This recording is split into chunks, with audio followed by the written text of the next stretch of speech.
Welcome to the State of CRM podcast. We are picking up with part 2 of our discussion with Constantin, talking about privacy regulations globally, so CCPA, CPPA, and GDPR as well. Today, we're going to be thinking a little bit more about the future and kind of what the law might mean for future implications of business practices, as well as what it means for the transaction of data. So excited to have Constantin back this week, and let's get started. That's the rights to be forgotten for consumer. What does it mean? How long the company can hold the data? What's type of data they can keep, store, and they can't. What's about this right of asking to be forgotten? Yeah. So, technically speaking, the right to be forgotten that came about in a case before the European Court a few years ago. You had a person in Spain that was convicted or sanctioned a number of years ago. The person was fined by the administration. He hadn't paid taxes or something to that effect, and the local newspaper found that was an interesting thing to report. And so you had that citizen in Spain having that article in a local newspaper saying, well, Mr. X was convicted or was fined, he didn't pay his fines, and etc. And Mr. X ultimately paid the fine, and years later, he Googled his name, and he found a reference indexed that that newspaper and that article on him. And he wrote to Google and said, forget me. I mean, the literal sense of the word, forget me, right? It's not right. This information is no longer relevant. It may have been accurate, but it's no longer relevant. Why should people know about, what happened to me, or what I did a number of years ago? And that went on, from the Spanish courts all the way up to the European Court. And the European Court basically said there is a right of information, and it's not here. We shouldn't be censoring the newspapers. So that article, it is not in my jurisdiction, and privacy laws shouldn't go against the right of the people to be informed. And if a newspaper thought it was an important thing to report, there's no way that we'll go and say to this newspaper, just erase your article. That's point one. However, point two is when you have a search engine indexing that information and giving access to that information to anyone, anywhere, that really you change the scale of how you access the information. You make an information accessible, and that information about the person is no longer relevant. So the point there was for the search engine to index a piece of information. That indexation was processing of data. Right? Yeah, you index the name of Mr. X and the name and the title of the article under GDPR, personal information. This is processing personal information. Is this accurate? Well, yeah, it was. Is this relevant? No, it is no longer relevant. The guy has paid the fine, and he paid his duty to what he owed to society. Number of years elapsed, went by. That's really now detrimental for his reputation to still have that article showing up when you look for him on Google. And so that was all that case law about the right to be forgotten. And it was in 2014 before the European Court. And 2 years later, GDPR was enacted, came into effect in 2018, and enshrined that right to be forgotten. So in today's reality, you can, a data subject in Europe, I'm sorry, that's very European centric, but this is my area of expertise or comfort. If you're in Europe, you have a number of rights that you can exercise as a data subject to the controller. You have the right to access any data that are processed about you. So your access, you have the right to rectify data which are inaccurate. You have the right to ask for, to object to a process, but your right of objection in most of the cases is not absolute. It can be overridden. There is a balancing of interests that is made. You may object to a process, and there's that balancing of interests, except for certain cases. One of those is if you are profiled for promotional purposes, then your right to object is absolute and say, I don't want to be profiled to be for promotional purposes. I don't want to be profiled to get targeted advertisement. Just, that's an absolute opt-out. You have the right to ask to minimize the data that are processed about you. You have the right to be forgotten. You have the right to reach out to the social network and say, that particular information about me is no longer relevant, is no longer accurate in that respect. You should erase it. So a right of erasure and a right to be forgotten. But these are not absolute rights. I mean, there is a balance of interests. The marketer or the controller may say, well, I consider that the information is still accurate, and on the balance of interests are not overreaching or over intruding your rights and freedoms. And basically, there is this balance of interest that is made.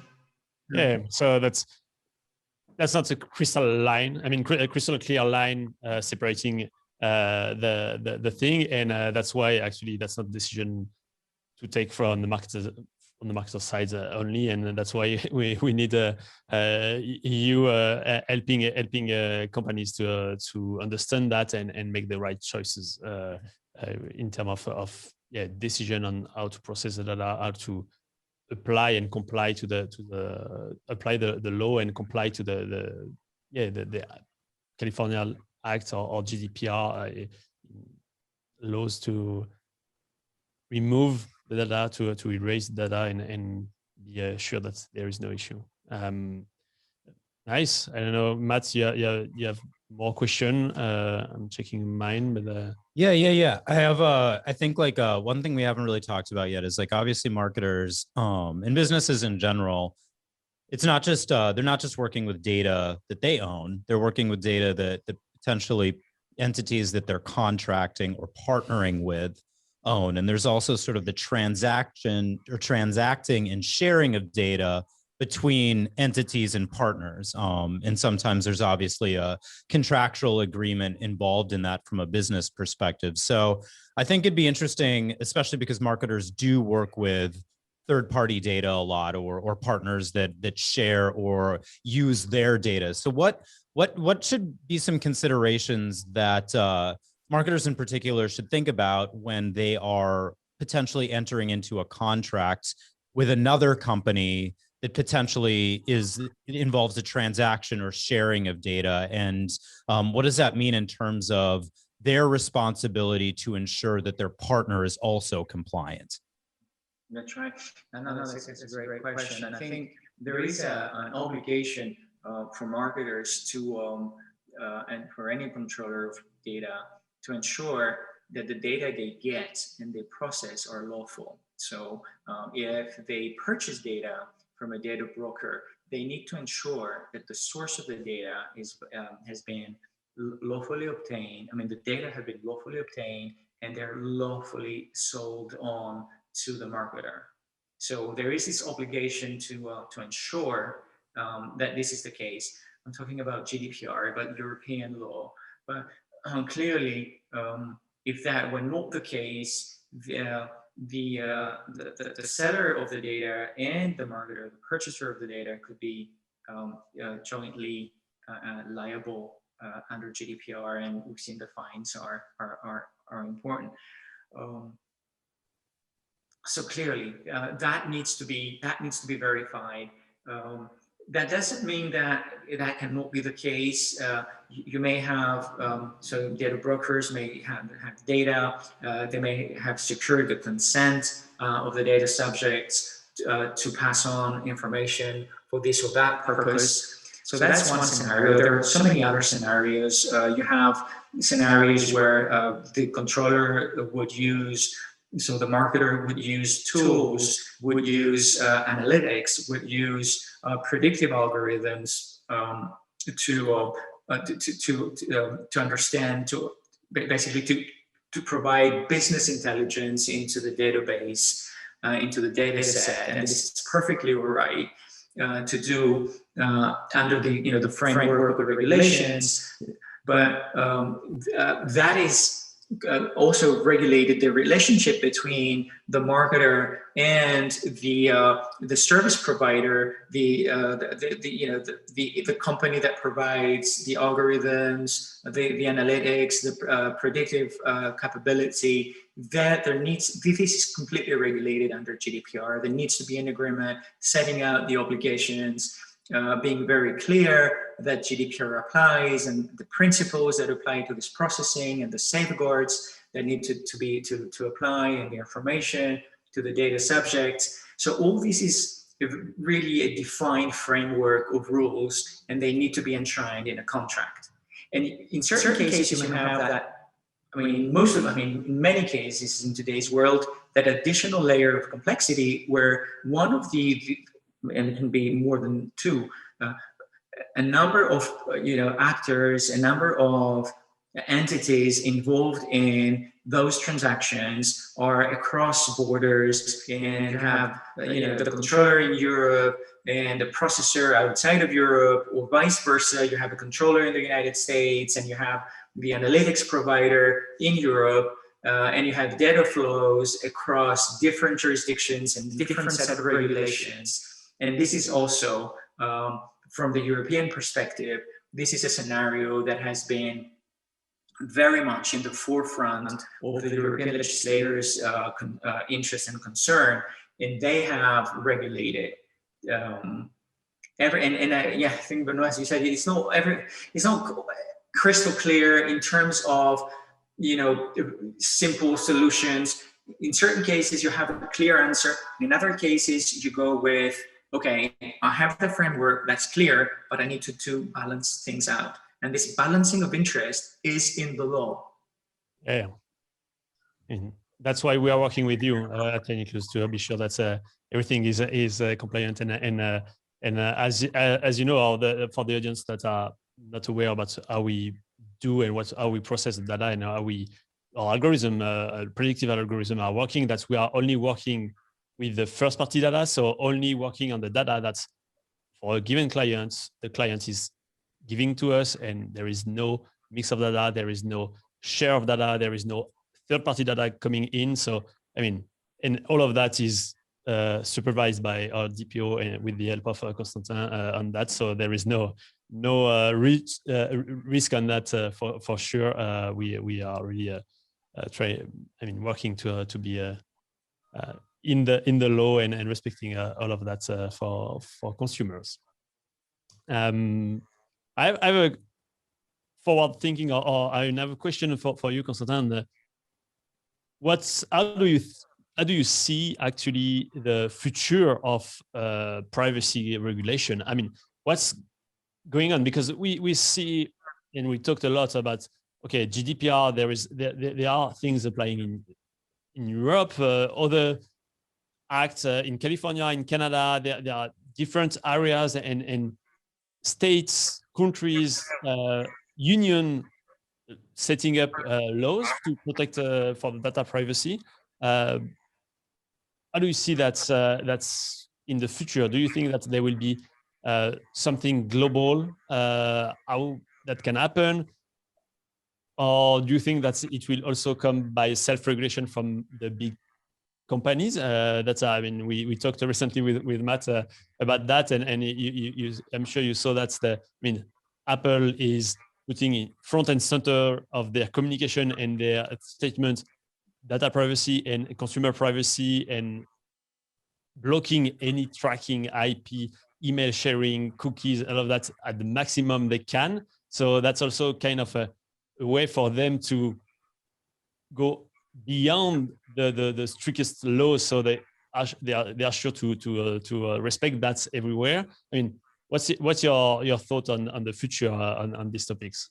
Yeah, and I think you're right. And maybe before answering, and just emphasizing that what you just said, Benoit, that the privacy and security of data is really a tool for a marketer. It can really be a force in marketing to promote privacy and security, right? I mean, it's a force in its own, and this is where you see that the world of regulation can bridge the world of business and marketing. So these are not, because sometimes you see regulation as, we talked about the fines and the sanctions, and you can see this as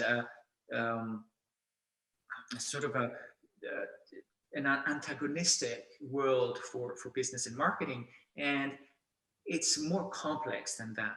And that regulation may in certain cases, help businesses do, a better business, better reach out to the customers and drive trust and confidence. But so that comment being made, how do I see the future? I think I see the future as there is clearly a push in this world in uniformity, and I think for once, I think these are one of the examples where Europe has really been in the forefront in setting the golden standard. And there's probably, and given the positions of the European Court, like they've invalidated, I think marketers have heard about that, the safe harbor agreements in 2015, the privacy shield. So those agreements that protected the data flows between Europe and the United States, they basically collapsed because of the principles of European law and the European values. Those legal instruments collapsed.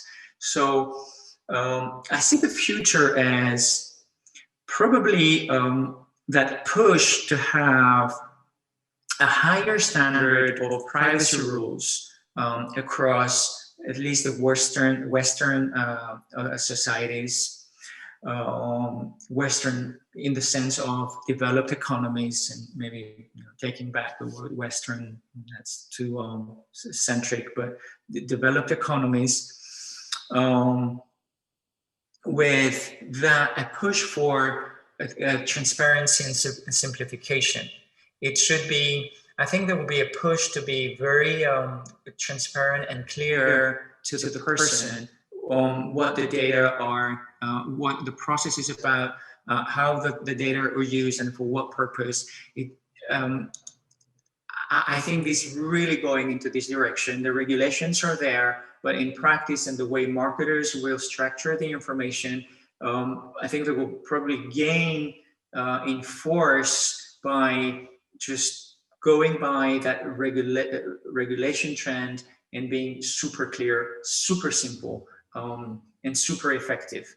Boom, boom, boom. This is what I do. I don't need to go and read this, the small print in this policy to understand. No, that's all very, very clear. Very clear how data are used, and very clear how data subjects can process, consent, opt in, opt out of how their data are processed. So I probably see the future as something that will make it, the communication will be very much simpler for everyone. Yeah, thank you. Yeah, that makes a lot of sense. Excuse me. I think, I think we've been talking about a lot today, and it's been really interesting in terms of, I think, like the implications for what marketers should consider. And I guess my takeaway is, one, marketers need to be savvy around the law as they possibly can. But in addition to that, obviously, this is an incredibly complicated system of regulation, whether you're talking about GDPR, CCPA, or CPPA, which we've talked a little bit less about. So it's important to understand that you probably need a legal expert, no matter where you're kind of operating, to ensure that you're compliant. I think just one last question in terms of kind of like on along the lines of future thinking. So a lot of regulation has come into place around the collection of data. So Ben had mentioned Apple's announcement with iOS 15 around the ability for companies to track like email opens and basically being able to send in third-party invisible pixels, and that is also been talked a lot about in the news around the use of third-party cookies for advertising purposes. So it's kind of a last point I think that's really relevant to marketers. You know, how does this imply the collection, or what does this imply for the collection of data? And are there certain data sets or streams that are potentially safer or more compliant for marketers to use than others? Yeah, so I think it really ties back to transparency and offering the data subject clear information about cookies or pixels that will be used through the person's navigation on the internet, surfing on the internet, and whether those cookies or pixels are those that are used directly by the platform or allowing a third party to come in and place their own cookies and their own pixels and get this information for other purposes. I think the safest course here is back to, and this is also, regulated. Cookie policies is really regulated as well. But the fundamental principles are you need to say what you do, and you need to give the person a very clear, effective possibility to opt in or opt out, depending on the jurisdiction you're operating. In Europe, the guidelines from the European Data Protection Board, which is an advisory board, is to say it should be as simple to accept cookies or as to reject cookies. It should be as simple to give consent as to withdraw consent. So I think the overarching principles along these lines are clear information. So you need to have a clear cookie policy, explain what the cookies are, what they're for, who is behind the cookies or the pixels, who's operating them, who's the beneficiary. Is it you?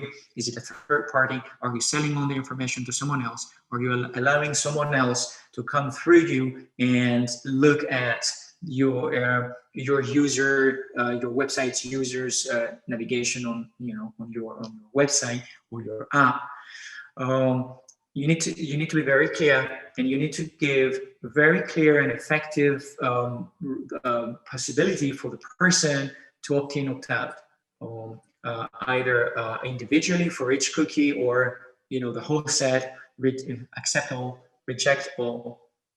And I think maybe what transpires from very recent case law of the European Court and pieces of legislation is what is important for the European legislator in privacy is efficient rights. It doesn't matter how well you put it on paper. It has to be efficient. The rights that you give to the person need to be efficient. In order to be efficient, when we're talking about cookies or pixel, would mean how transparent are you? You need to be very transparent. You need to give clear information so that the person can obtain, opt out, and basically have remedies which are clear and really available, effectively available to the person. So, yeah, and that's maybe as a conclusion, we can make a parallel with real life interaction, human to human. If you discuss with someone, if you go in a store and you talk to a store representative, there is a discussion, and when there is a question, there is an answer, and your consumer or the person in front of you is deciding what type of information they share with you to help you to find the right product.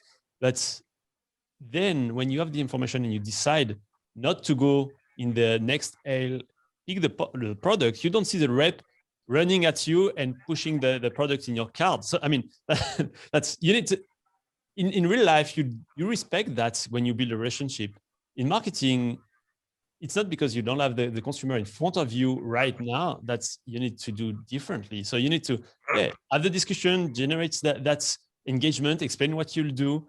If they give you this information, this personal data, this consent to get information from you to improve the experience or give you a better, improve the experience or better recommendation or better feedback.